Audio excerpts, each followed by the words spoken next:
I noticed the camera first on a Tuesday evening in late September.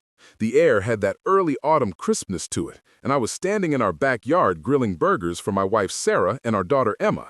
I looked up at her window on the second floor, just a casual glance, and something caught my eye across the street. A small black dome, no bigger than a baseball, mounted under Tom's eaves, and it was pointed directly at my 15-year-old daughter's bedroom window. My stomach dropped. That feeling when you know something is wrong, but your brain hasn't caught up yet. I told myself I was being paranoid. Wide-angle lens probably captures half the neighborhood. But I kept looking back at it while the burgers sizzled, and every single time, that camera was aimed at the same spot. Not at his driveway, not at his front yard, at the second-floor window of my house where my daughter changed clothes, where she slept, where she lived her private teenage life. I didn't say anything at dinner, didn't want to alarm Emma or make Sarah worried over nothing. But after everyone went to bed, I stood in our dark kitchen and watched that camera for 2 hours. It never moved, not a single degree. The red light blinked steadily in the darkness like an unblinking eye, and it was pointed directly at my daughter's room. What would you have done? Seriously, drop your thoughts in the comments below. Because in that moment, standing in my dark kitchen at 11:30 at night, I felt something I'd never experienced before. Not anger, not yet, just a cold, creeping dread that made my skin crawl. The next 3 days, I watched, I documented, I took photos with timestamps from our backyard, from the sidewalk, from different angles. Every single photo told the same story. Tom's camera number 4, the one mounted on the corner of his garage, was aimed at a precise 45-degree upward angle directly at my daughter's bedroom window. Not his property, not the street, my child's bedroom. If you're watching this and you've ever had to protect your family from something you couldn't quite prove, you know exactly what I'm talking about. That helpless rage that builds in your chest, that feeling of violation that seeps into everything. If you've been there, hit that subscribe button because this story is for you. And trust me, it has the ending Tom deserved. My name is Mike. I'm 44 years old. I own a small HVAC business here in Cedar Ridge, Ohio. Population 12,000, give or take. The kind of suburb where people wave when they drive past, where kids still ride bikes to school, where you leave your garage door open during the day because you trust your neighbors. At least that's what I thought when we moved here 8 years ago.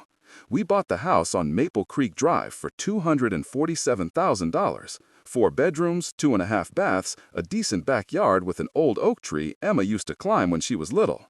Sarah teaches 4th grade at Cedar Ridge Elementary, and I've built my business from nothing to 8 employees who depend on me and my family for their livelihood. We're not rich, but we're comfortable. We've worked hard for what we have. And this house, this neighborhood, this life we built together felt safe. Felt earned. Tom Morrison moved in across the street 6 months before that September evening. I remember the moving truck pulling up on a Sunday morning in March. Sarah made her famous lemon bars, and we walked them over to welcome him to the neighborhood. That's what you do in Cedar Ridge. That's who we are. He was a single guy, mid-40s like me. Average height, thinning brown hair, the kind of face you'd forget 5 minutes after meeting him. Worked as an IT administrator for the Fairview County School District, he told us. Never married, no kids. Moved from Columbus for a fresh start after his mother passed away. He seemed quiet but polite. Kept his lawn mowed, put out decent Christmas decorations. The kind of neighbor you wave to but don't really know. Has anyone else dealt with a neighbor like this? Someone who seemed perfectly normal until suddenly they weren't? Let me know in the comments, because I genuinely thought Tom was just another guy trying to live his life. The cameras went up in June. I noticed because it was a Saturday and I was washing my truck in the driveway. A white van from some security company was parked in front of his house, and 2 technicians spent most of the day mounting equipment. I counted 8 cameras by the end of it. 8 cameras for a 1,200-square-foot house seemed excessive, but different people have different security needs. Maybe he'd been robbed before. Maybe he was paranoid. His property, his business. Emma mentioned it first, about 2 weeks later. We were eating dinner, just the 3 of us, because Sarah's mom was visiting from Florida that week and they'd gone shopping. Emma pushed her pasta around her plate and said, without looking up, "Dad, do you ever feel like someone's watching you?" I asked her what she meant. She shrugged the way teenagers do when they're trying to seem casual about something that bothers them. She said she'd noticed cameras on Mr. Morrison's house, and one of them seemed pointed at our place. She said she closed her blinds now when she changed clothes because it made her uncomfortable. I told her she was probably imagining it.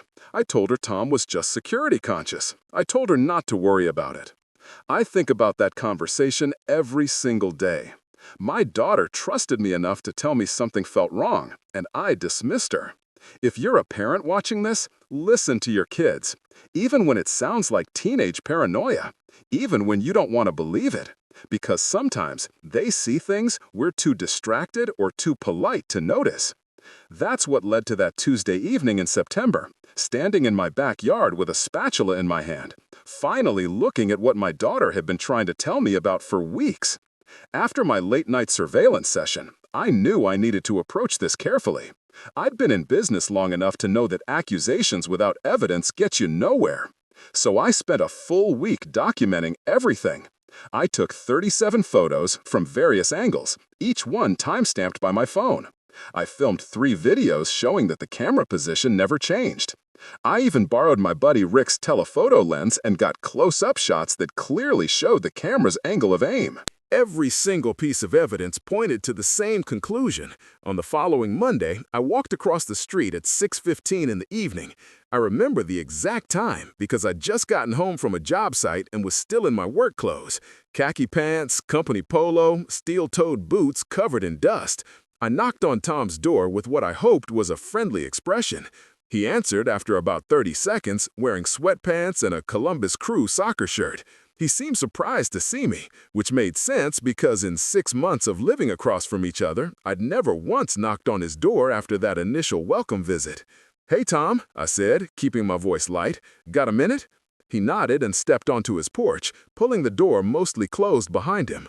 I noticed his living room lights were off, except for the blue glow of what looked like multiple computer monitors. The air coming from inside his house had that stale smell of takeout containers and closed windows. I pointed at the camera mounted on his garage corner. "That camera there," I said. "Any chance you could adjust it? It's pointed directly at my daughter's bedroom window." His expression didn't change, but something flickered behind his eyes. He told me it was pointed at his driveway for security purposes. I shook my head, keeping my voice calm. "I've been watching it for a week, Tom. It's angled up at my daughter's second-floor window. The driveway isn't even in its field of view." He crossed his arms. "You've been watching my cameras for a week? That's a little creepy, Mike." The audacity of that statement almost made me laugh. Almost. I told him I was watching because my 15-year-old daughter felt uncomfortable. I told him I had photos proving the camera angle. I asked him, neighbor to neighbor, to please adjust it. He told me I was being paranoid. He said it was a wide-angle lens, that it captured everything, that he had a right to security cameras on his own property.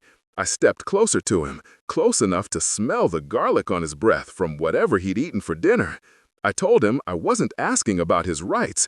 I was asking him, as one human being to another, to stop pointing a camera at a minor's bedroom. He stepped back into his doorway. His voice got colder. He said I should mind my own business. He said if I didn't like it, I could put up curtains. Then he shut the door in my face. I stood on his porch for a good 30 seconds, my hands shaking with a rage I hadn't felt since I was a young man. Then I walked home, kissed my wife, hugged my daughter, and started planning. If this made you mad just hearing about it, smash that like button because it's about to get worse before it gets better. The next morning, I called a lawyer, David Chen, with a firm in downtown Columbus. I'd used him for some business contracts and knew he'd give me straight answers. I explained the situation, sent him the photos, and asked what my legal options were. David called me back that afternoon. The news wasn't good. In Ohio, he explained, there's no expectation of privacy for anything visible from a public space or neighboring property. If Tom's camera was mounted on his property and pointed at something technically visible from outside, there wasn't a clear legal violation. Even with a minor involved, the law was murky. He could potentially be charged with voyeurism if there was evidence he was recording her in a state of undress. But proving that would require accessing his footage, which would require a warrant, which would require probable cause beyond just the camera angle. I asked him what I could do. He said I could file a complaint with the police to create a record. I could report it to our HOA if we had one. I could document everything meticulously in case it ever went to court. And I could, legally, install my own cameras on my own property, pointing wherever I wanted. I asked him if that included Tom's windows. He paused for a long moment before answering. He said, technically, yes. The same law that protected Tom protected me. What's good for the goose, as they say. That conversation cost me $275. It was worth every penny. I spent the rest of that week in information-gathering mode. I pulled up Cedar Ridge's municipal code online and read every section related to privacy, surveillance, and residential ordinances. I found nothing helpful. I checked our HOA bylaws, a 73-page document I'd never bothered to read when we moved in. Section 14, paragraph 3, mentioned exterior modifications requiring approval, but said nothing about security cameras. I contacted Fairview County's code enforcement office and spoke with a woman named Patricia who was sympathetic but ultimately unhelpful. She said unless the cameras were creating a documented nuisance like excessive lighting or noise, there wasn't much the county could do. Every door I tried was locked. Every avenue was a dead end. And meanwhile, my daughter was living like a prisoner in her own room. Emma had taken to changing clothes in her bathroom now. She kept her blinds closed 24 hours a day, even during daylight. Her room, which used to be bright and cheerful with afternoon sun streaming in, had become a cave. She stopped sitting at her desk by the window to do homework. She stopped reading in the window seat where she'd spent countless hours since we moved in. One night, I walked past her room and heard her crying. Not loud, theatrical teenage crying, quiet sobs she was trying to muffle. I knocked, and she said she was fine. I asked if I could come in. She said no, she was just tired. That was the night I stopped caring about being neighborly. That was the night I stopped trying to find a reasonable solution. My daughter was afraid in her own home because some creep across the street wanted to watch her, and the law couldn't or wouldn't help me. So I decided to help myself. To everyone dealing with difficult neighbors right now, you're not alone. Sometimes the system fails us. Sometimes we have to protect our own. Keep watching because this is where things start to turn around. I drove to Best Buy the following Saturday, spent $437 on a complete home security system, 4 cameras, a base station, cloud recording, night vision, motion detection, the works. The sales kid tried to help me figure out optimal placement for coverage. I smiled and told him I had specific requirements. Sunday morning, 7 a.m., I was on a ladder mounting cameras. Sarah watched from the kitchen window, a cup of coffee in her hands and worry lines around her eyes. She'd been supportive but cautious. She reminded me that we had to live across from Tom for the foreseeable future. She asked if I was sure about escalating things. I asked her if she'd rather our daughter keep crying in her room. She went quiet and nodded. Then she went inside and made me breakfast while I finished the installation. Here's where I put my cameras. Camera 1 went on the corner of my garage, angled directly at Tom's front door. Camera 2, mounted under my eaves, pointed at his living room window. Camera 3 on the other corner of my roof, aimed at his bedroom window on the 2nd floor. Camera 4 covered my actual property, the driveway and backyard, because despite what Tom might think, I actually had legitimate security needs. By noon, my system was operational. I sat in my living room and watched the feeds on my phone. Crystal clear footage of Tom's front porch, his living room window, his bedroom window. I could see his silhouette moving around inside. I could see what time he woke up, when he left for work, when he came home. I could see everything. What would you have done differently? Drop your thoughts below because I genuinely want to know if there was a better path I missed. The confrontation came faster than I expected. Monday evening around 7, doorbell rang. Tom stood on my porch, face red, jaw tight, finger already pointing at me before I even opened the storm door. He demanded to know what the hell I thought I was doing. He said he could see my cameras pointed at his house. He said it was harassment. He said he was going to call the police. I leaned against my doorframe and smiled. I told him they were wide-angle lenses. I told him they captured everything. I told him they were for security purposes. His face went from red to purple. He sputtered that it was different when I did it. I asked him how. I asked him, very calmly, to explain to me exactly how it was different. He couldn't. He opened his mouth twice and nothing came out. Finally, he managed to say that he was going to file a complaint. I told him to go ahead. I told him I'd be happy to discuss my security camera placement with the police. I told him I'd also be happy to discuss his camera placement, specifically the one pointed at a 15-year-old girl's bedroom. I told him we could let the cops sort out which one of us they found more concerning. The color drained from his face. He stood there for a long moment, breathing hard through his nose. Then he turned and walked back to his house without another word. Sarah had been watching from the hallway. She asked if that was smart, poking the bear like that. I told her I wasn't poking anything. I was applying pressure. There's a difference. 2 days passed. Tom's camera stayed in place. So did mine.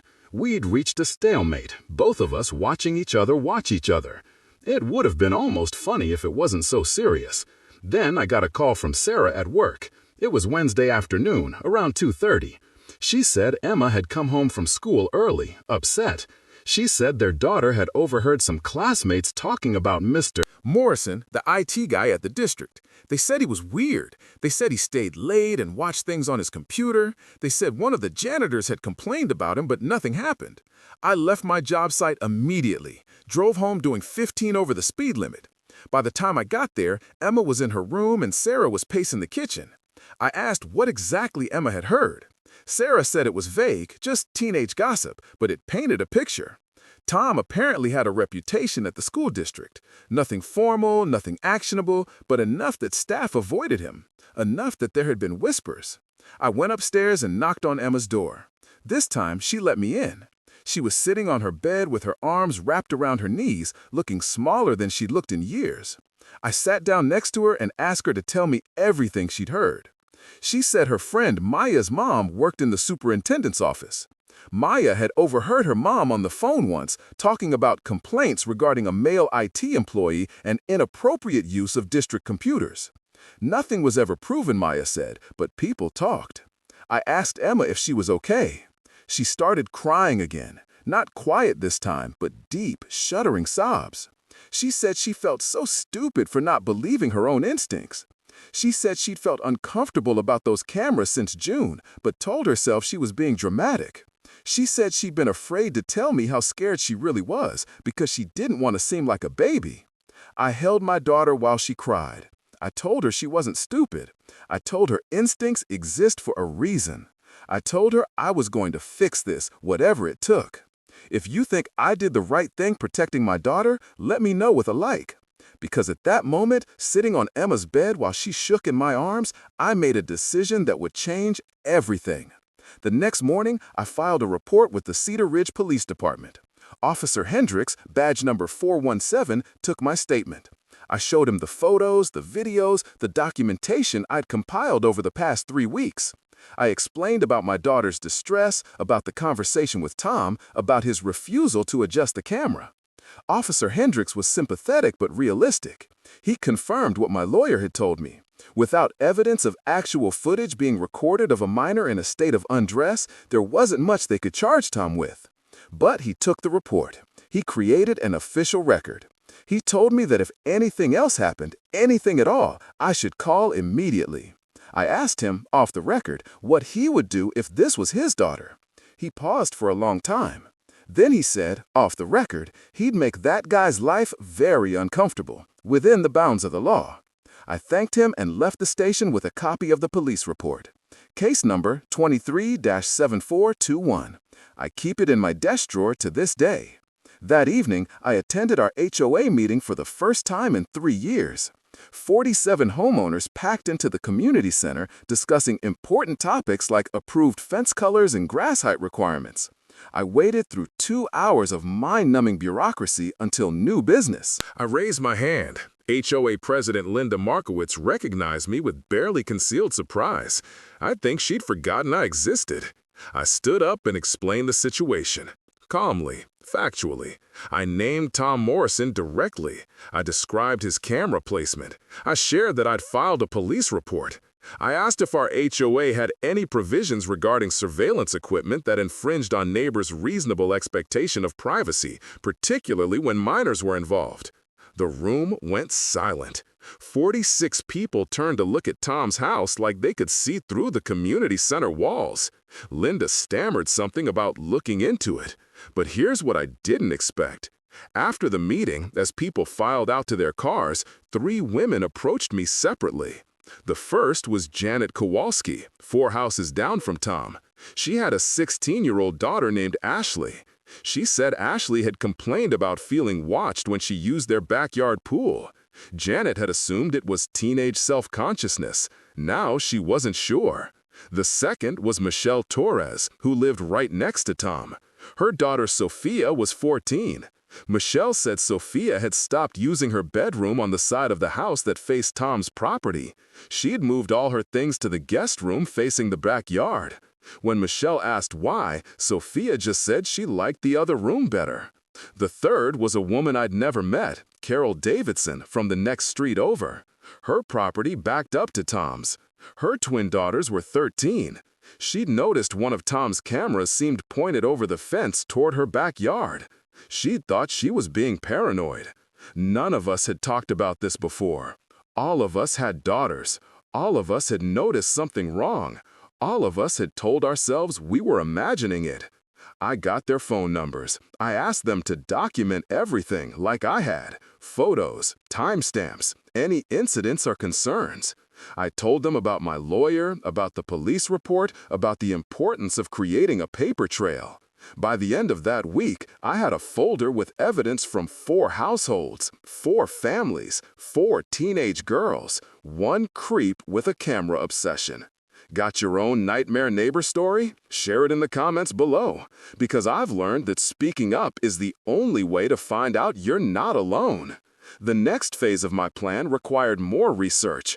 I spent 3 evenings at my kitchen table, laptop open, digging into everything I could find about Tom Morrison. Not illegal stuff, just public records. Anyone can do this if you know where to look. Property records showed he'd paid $192,000 cash for his house, no mortgage. His mother's estate had been substantial. Employment records confirmed he worked for Fairview County School District as a senior systems administrator. He'd been there for 7 years. Social media turned up very little. A Facebook account with almost no posts and 3 friends. A LinkedIn profile that was bare bones. No Instagram, no Twitter, no TikTok. For a guy in IT, his digital footprint was suspiciously minimal. But I did find something interesting. A news article from 2018 about a Columbus apartment complex that had evicted a resident for, quote, inappropriate use of security equipment, end quote. No name was given, but the complex was Riverside Manor, the same complex listed as Tom's previous address on his HOA registration form. I called Riverside Manor, spoke to a property manager named Derek who said he couldn't discuss former residents. I asked if they'd had issues with security cameras in the past. He got very quiet. He said they'd updated their lease to explicitly prohibit resident-installed cameras pointing at common areas or other units. He said this was done in 2018 after an incident. I thanked him and hung up. That wasn't proof of anything, legally speaking, but it painted a picture. Sarah asked me what I was planning. I told her I was building a case. She asked a case for what, since the police said they couldn't do anything. I told her the police couldn't do anything. That didn't mean no one could. The anonymous email went out on a Friday afternoon in mid-October. I'm not going to sit here and tell you I didn't send it. I did. It was the single most calculated thing I've ever done in my life, and I don't regret it for 1 second. The email went to 3 addresses at the Fairview County School District: the superintendent, the HR director, the head of the school board. The subject line was simply, "Concerns regarding employee conduct." The body of the email laid out the facts. 4 families in Cedar Ridge had documented evidence that district employee Tom Morrison had positioned surveillance cameras to observe minor children in their homes. A police report had been filed. An HOA complaint was pending. Attached were photographs, timestamps, and a copy of the police report with names redacted except for Tom's. I did not accuse him of anything criminal. I did not make claims I couldn't prove. I simply presented documented facts and asked whether the district wanted to investigate an employee whose behavior had generated multiple complaints regarding the surveillance of minors. I hit send at 3:47 p.m. Then I closed my laptop and went to pick up Emma from soccer practice. If you enjoy stories about people getting what they deserve, hit that subscribe button right now, because we're getting to the good part. The following Monday, Tom didn't go to work. His car stayed in the driveway all day. Same thing Tuesday. Wednesday, a black SUV I'd never seen before pulled into his driveway at 8 in the morning. Two people in business attire went inside and stayed for 90 minutes. When they left, I could see Tom through his living room window, pacing back and forth. I got a call from Michelle Torres that afternoon. She'd heard from a friend who worked at the district central office. Tom Morrison had been placed on administrative leave pending an internal investigation. The friend didn't know specifics, but the words inappropriate conduct and technology misuse were being whispered. Thursday, Tom's Mother's Day came to an end. I don't mean that metaphorically. A woman I assumed was his sister based on the family resemblance showed up with a moving truck. They spent the whole day packing boxes. That evening, the camera on his garage, the one that had started all of this, came down. His sister removed it herself with a power drill. Friday morning, all 8 cameras were gone. The house looked naked without them, just plain siding and empty mounting brackets. I should have felt triumphant. Instead, I felt tired. Weeks of stress, of documentation, of fighting a system that didn't want to help me had left me drained. But it wasn't over yet. The district investigation took 6 weeks. I know this because David Chen, my lawyer, made some calls. Tom was not charged with any crime. There wasn't enough evidence for that. But the investigation did uncover some concerning patterns in his computer usage that violated district policy. He was offered the choice to resign or be terminated. He resigned. I also learned, though I can't verify this completely, that the investigation had expanded beyond just the camera situation. Once HR started digging, they found other things. Browser history that raised red flags. After-hours access to systems he had no business being in. Nothing explicitly illegal, but enough to end a career. Here's the thing about people like Tom. They rarely do just one bad thing. The camera pointing at my daughter's window was probably the tip of an iceberg. I'll never know what else he was doing or planning to do. But I stopped him. The neighbors and I stopped him. 2 months after his cameras came down, Tom put his house up for sale. It sold in 3 weeks for $15,000 under asking, a sign the buyer's agent probably noted the motivated seller status. The day the moving truck came to empty the house completely, I stood in my driveway and watched. Tom saw me watching. He stopped halfway between his front door and the truck, a box in his arms, and stared at me across the street. I don't know what I expected. Anger, maybe? Defiance? Instead, he just looked defeated. Small, like a balloon with all the air let out. He didn't say anything. Neither did I. He loaded his box, got in his car, and drove away. I never saw him again. Where are you watching from? Let me know what state you're in down in the comments, because I want to know if these kinds of stories happen everywhere or if Cedar Ridge, Ohio is just special. The new neighbors moved in 2 months after Tom left. Jake and Maria Santos, late 30s, with 2 boys aged 7 and 9. The boys remind me of myself at that age, always running around the yard, always making noise, always alive with the kind of energy that only kids have. Jake came over to introduce himself the day after they moved in. He brought a 6-pack of local craft beer, and we sat on my porch and talked for an hour. He's an electrician, she's a nurse. They moved from Toledo for his new job. Good people, normal people. I noticed he'd installed cameras, 2 of them. I tensed up for a moment, old habits dying hard. Then I looked at where they were pointed. One at his front door, one at his back gate. Both aimed squarely at his own property, the way normal people do it. I never told Jake about Tom, never mentioned why there were 4 brackets with no cameras on my garage and eaves. I took my cameras down a week after the Santos family moved in. I didn't need them anymore. The threat was gone. Emma's room has blinds now, good ones, but she rarely closes them. The afternoon sun streams in the way it used to. She does her homework at her desk by the window again. She doesn't cry at night anymore, at least not about this. She knows most of what happened. Not all of it, but enough. She knows her dad fought for her. She knows the neighbors came together. She knows that when the system failed to protect her, her community didn't. If you made it this far, thank you. I mean that sincerely. This isn't the kind of story I ever wanted to tell. I'm not a vigilante. I'm not someone who looks for trouble. I'm an HVAC contractor who wanted to raise his daughter in a safe neighborhood. That's all. But I learned something through this whole ordeal, something I'll carry with me for the rest of my life. The law isn't designed to protect you from everything. There are gaps, loopholes, situations where someone can do something wrong, something that feels deeply wrong in your bones, and the authorities will shrug and say their hands are tied. When that happens, you have two choices. You can accept it, close your curtains, and live in fear. Or you can find another way. I found another way. I documented everything.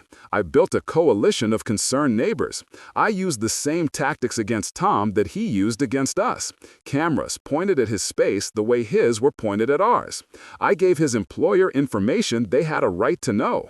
I never broke a single law. I never made a single false accusation. I simply refused to let him get away with what he was doing. Some people might say I should have let the system work, that I escalated things unnecessarily, that the anonymous email crossed some kind of ethical line. To those people, I say this. My 15-year-old daughter cried herself to sleep because a grown man was pointing a camera at her bedroom. The system told me there was nothing they could do. What would you have done? I already know the answer, because parents know. You protect your kids. Period. End of story. Whatever it takes, within the law and your conscience. It's been a little over a year now since Tom left Cedar Ridge. Life has returned to normal in ways I didn't think it could. Sarah and I celebrated our 20th anniversary last month. Emma started her junior year, got her driver's license, joined the school newspaper. She's thinking about journalism or maybe law. She says she wants to help people who feel powerless. I wonder where she got that from. The four families who came together during this ordeal have stayed close. We have a monthly dinner rotation. Janet, Michelle, Carol, and their husbands. We don't talk about Tom much anymore, but there's a bond there that wouldn't exist otherwise. A shared experience of recognizing something wrong and refusing to look away. I still drive past Tom's old house sometimes. The Santos family has painted it a light blue color that Maria picked out. There are basketball hoops in the driveway and bicycles on the lawn.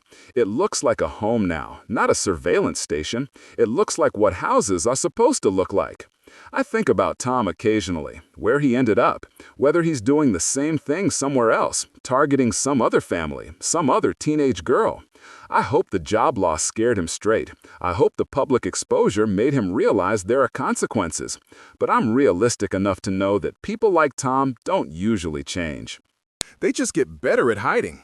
If he is out there doing what he was doing here, I hope someone notices. I hope a parent looks up one day and sees a camera pointed where it shouldn't be. I hope they trust their instincts instead of dismissing them. I hope they take pictures, file reports, talk to their neighbors. I hope they don't make it easy for him the way I almost did.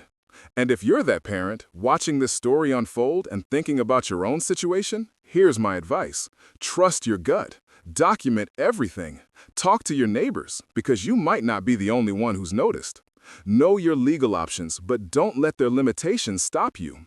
And above all, remember that protecting your family sometimes means making people uncomfortable. I made Tom Morrison very uncomfortable. I documented his behavior, organized his neighbors, applied pressure through every legal channel available, and ultimately contributed to him losing his job and his home. Some people might call that harassment. I call it consequences. Here's what I know for certain. My daughter feels safe in her own room again. 4 families in my neighborhood can let their kids play outside without wondering who's watching. And one man who thought he was untouchable learned that communities protect their own. Would I do it again? In a heartbeat, without hesitation, without apology. Thank you for watching this far.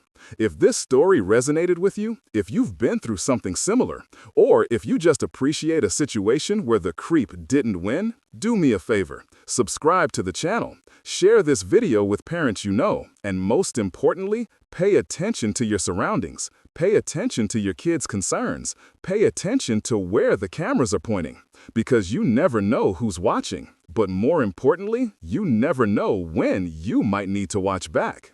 Stay safe out there, everyone. Protect your families. Trust your instincts. And if someone tells you you're being paranoid when you know in your heart something is wrong, remember this story. Remember that paranoid father in Ohio who refused to back down. My name is Mike. This was my story. And I hope you never have to live through one like it. Got your own story about protecting your family from a neighbor, someone who pushed you too far, and learned the hard way that you weren't someone to mess with? Share it in the comments below. I read every single one of them. And if you're new here, hit that subscribe button and the notification bell. We post stories like this every week. Real people dealing with real situations, standing up for themselves when the world tells them to just accept it. Until next time, take care of yourselves and the people you love. That's what matters. That's what it's all about.